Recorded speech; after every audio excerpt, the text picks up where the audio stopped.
దాత్రి టీవీలో మీ personal interview కోసం, వ్యాపార ప్రకటనల కోసం ఈ నెంబర్కి సంప్రదించండి. ఈ చావు పుట్టుకలు ఇవన్నీ కూడా మనిషి చేతుల్లోనే ఉండిపోయినాయి. మనిషి కంట్రోల్లో, మనిషి చేతుల్లో ఉన్నాయనుకోండి. దేవుడు కంగారు ఎత్తిపోతాడు. ఎందుకంటే నాకంటూ పవర్స్ లేకుండా చేశారు మీరు. కనీసం పుట్టుకు మాత్రమే మీకు తెలిసేటట్టు చేశాను.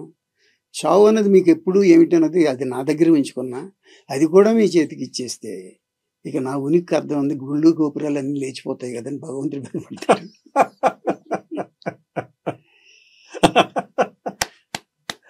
సరే సార్, మీరు అంటే ఇండస్ట్రీకి వచ్చినప్పుడు ప్రతి వాళ్లకు ఉండేటువంటి ఒక అల్టిమేట్ కోరిక ఏంటంటే చిరంజీవి గారితో వర్క్ చేయాలని.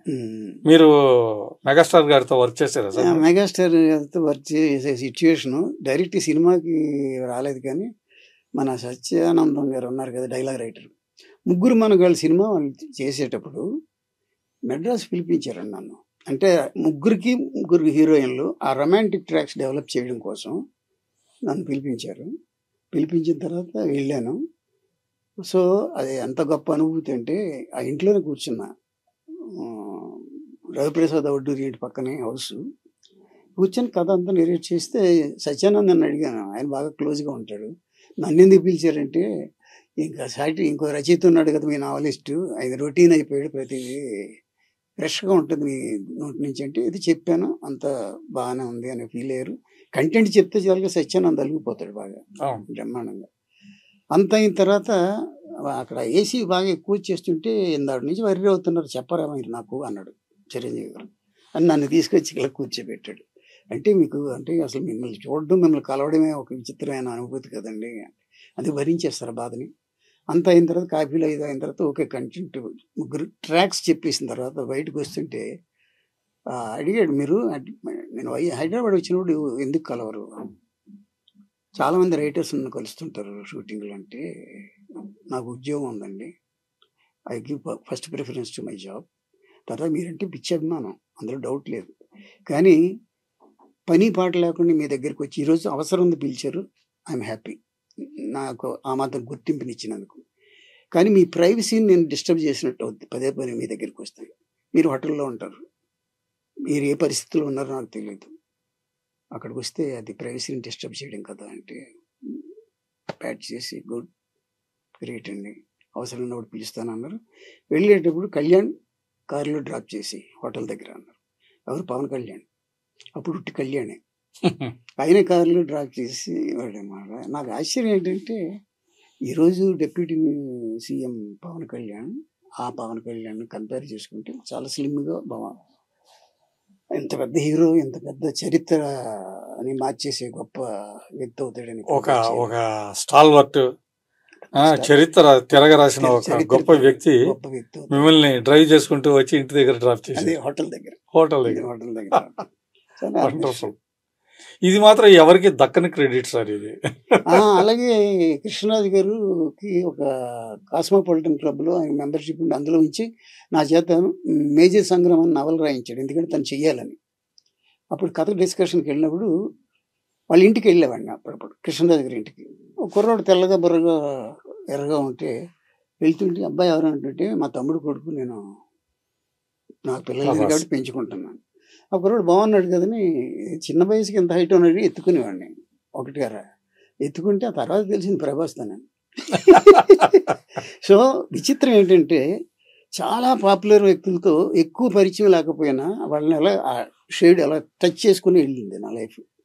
అది వండర్ఫుల్. రాఘవేంద్ర గారితో కానీ, కోదండరామరెడ్డి కానీ, అందరూ, క్రాంతి కుమార్, దాసర్ గారు, అన్నిటికీ మించి దాసర్ గారు చాలా అద్భుతమైన సపోర్ట్ నాకు.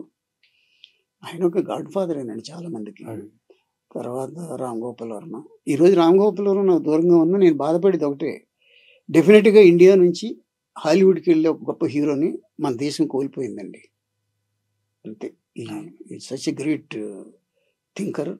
ఇప్పుడున్న ఆయన దగ్గర శిష్యరికం చేయకపోయినా చాలా మంది సక్సెస్ఫుల్ డైరెక్టర్స్ ఎవరిని మనం టచ్ చేసిన, ఫర్ ఎగ్జాంపుల్ రాజమౌళి, లేదనంటే మన ఈయన అర్జున్ రెడ్డి డైరెక్టర్, ఆయన కానీ వీళ్ళందరూ కూడా రామ్ గోపాల్ వర్మకు ఏకలవ్య శిష్యులుగా చెప్తున్నారు. Such a great personality.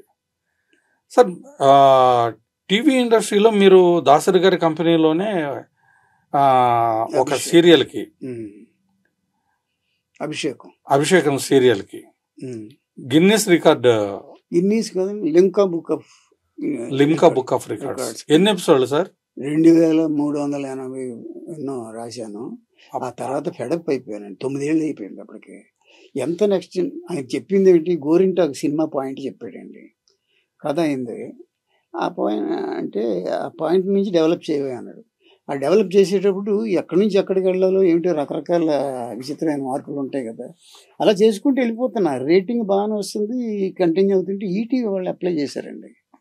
Longest serial written by single writer, screen play by single writer for such a long time అని దాని మీద పంపిస్తే వాళ్ళు నాకు సర్టిఫికేట్ పంపించారు. అదొక ఆనందం. మళ్ళీ గురుభ్యో నమః. Thank you. Wonderful wonderful. Sir మీరు మళ్ళీ రావాలి సార్. అమ్మగారు మిమ్మల్ని బిజియెస్ట్ రైటర్గా చూడాలని అనుకున్నారు, చూశారు. తన కోసం మీరు గ్యాప్ తీసుకున్నారు. అవును. ప్రస్తుతం వారు కాలం చేశారు, కానీ వారి ఆత్మ శాంతించాలంటే మీరు మళ్ళీ రావాలి. డెఫినెట్గా వస్తా. మళ్ళీ రావాలి, మళ్ళీ మీ పెన్ను అలా విదిలించాలి, ఆణిముత్యాలు మళ్ళీ దొరలాలి. లేదండి, ఇక్కడ విచిత్రం ఏంటంటే ఆయన సీనియర్ రైటరు, పెద్ద రైటరు, ఇది కరెక్ట్ కాదండి. రైటర్ ఎప్పుడు సీనియర్ అయితేనే అద్భుతాలు చేయగలరండి. సీనియర్ అంటాడు. అదే నేను ఒక చోట సీనియర్కి అదే చెప్పా, సీనియర్ అందులో దగ్గరగా ఇమాజినేషన్లో కానీ చూసిన ప్రపంచం, చదివిన పుస్తకాలు, సంపాదించిన అనుభవంతో ఎక్కువ అద్భుతాలు చేయగలరు రైటర్ సీనియర్ అయితేనే. ఉదాహరణకి విజయేంద్ర ప్రసాద్ గారు. ఎగ్జాక్ట్లీ. ఆయనకి ఆ ఏజ్లో ఇంటర్నేషనల్ గ్లోబల్ రెస్పెక్ట్ రైటర్గా గుర్తింపు వచ్చిందంటే ఆయన ఎక్స్పీరియన్స్ అండి. సింగీతం శ్రీనివాసరావు గారు వీళ్ళందరూ గొప్పవాళ్ళు. ఎందుకంటే వయసు అన్నది క్రియేటివిటీకి అడ్డం కాదండి. కానీ ఒక్క విషయం ఏంటంటే ఎప్పటికప్పుడు అప్డేట్ అవ్వాలి. ఎగ్జాక్ట్లీ. నేను ఇంకా టైప్ కమిషన్ దగ్గర ఉన్నాను కదా, డిటిపి వచ్చింది అన్నది ఏరియాకి అప్డేట్ అవుతూ పోతే ఏం ప్రాబ్లం లేదు. బట్ కొంతమందికి నా ముందు కూర్చొని మాట్లాడితే ఈయన ఒప్పించడం కష్టమేమో అని లేదు. నేను పసిపిల్లలతో పాటు పసిపిల్లలా ఉంటాను. అసిస్టెంట్ డైరెక్టర్ చెప్పిన మంచి పాయింట్ అయితే ఇది బాగుంది, నేను చెప్పిన పాయింట్ కంటే అనే మనస్తత్వం అది. సరే, 2025లో డెఫినెట్గా వర్కౌట్ చేయాలి. రావాలి సార్, మీరు మళ్ళీ రావాలి. మీ నుంచి అద్భుతమైన రచనలు చూడాలి. రైట్. అక్షరాభిషేకం, మీరు అభిషేకం సీరియల్లో రికార్డు సాధించారు కాబట్టి అక్షరాభిషేకాలు ఇంకా కొన్ని వందలు జరగాలని మనస్ఫూర్తిగా కోరుకుంటున్నాను. Okay. Thank you sir. Thank you. Thank you very much for the time. Right.